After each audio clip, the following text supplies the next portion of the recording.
मुख्यमंत्री लाडकी बहीण योजनेची ई-के-वाय-सी करण्यासाठी अधिकृत वेबसाईट ladkibahini.maharashtra.gov.in/e-KYC वेबपेजवर जा.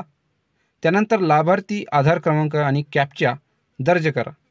शेवटी आधार प्रमाणीकरणासाठी संमतीसाठी मी सहमत आहे याला टिक मार्क करून OTP पाठवा बटनावर क्लिक करा. त्यानंतर आधारशी लिंक असलेला मोबाईल नंबरवर आपल्या OTP प्राप्त होईल. त्यासाठी आधारला लिंक मोबाईल असणे आवश्यक आहे. त्यानंतर तो OTP आल्यानंतर तो OTP यामध्ये आपल्याला फिल करायचा आहे. त्यानंतर वडिलांचा पतीचा आधार क्रमांक आणि कॅप्चा दर्ज करायचा आहे.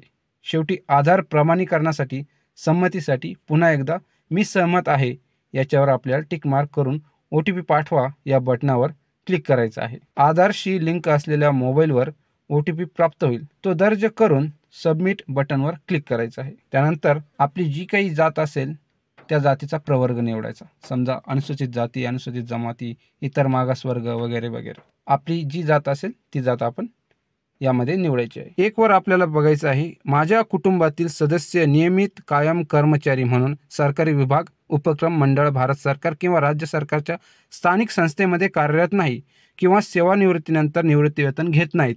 तर ह्या वाक्याला होकार यांनी द्यायचं आहे ज्यांचे खरोखर कुटुंबातील कोणतेही सदस्य या पद्धतीने सदस्य नियमित कायम कर्मचारी म्हणून सरकारी विभाग, उपक्रम, मंडळ, भारत सरकार किंवा राज्य सरकारच्या स्थानिक संस्थेमध्ये कार्यरत नसेल त्यांनी या वाक्याला होय म्हणायचं आहे.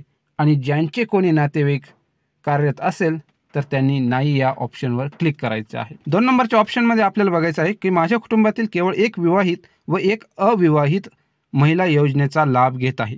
यामध्ये आपल्याला होय करायचं आहे. त्यानंतर खाली आल्यानंतर उपरोक्त अनुक्रमांक 1 व 2 मध्ये देण्यात आलेली माहिती खरी असून खोटी आढळल्यास खोटी माहिती दिल्याप्रकरणी सक्त कारवाईस मी पात्र राहील यावर आपल्याला टिक मार्क करायची आहे. आणि त्यानंतर सबमिट ऑप्शनवर क्लिक करायचं. सक्सेस, तुमची ई-के-वाय-सी पडताळणी यशस्वीरित्या पूर्ण झाली आहे असा ग्रीन मेसेज आपल्याला दिसेल. त्यानंतर आपली KYC पूर्णपणे झालेली आहे असे आपण समजून घेऊ शकतो.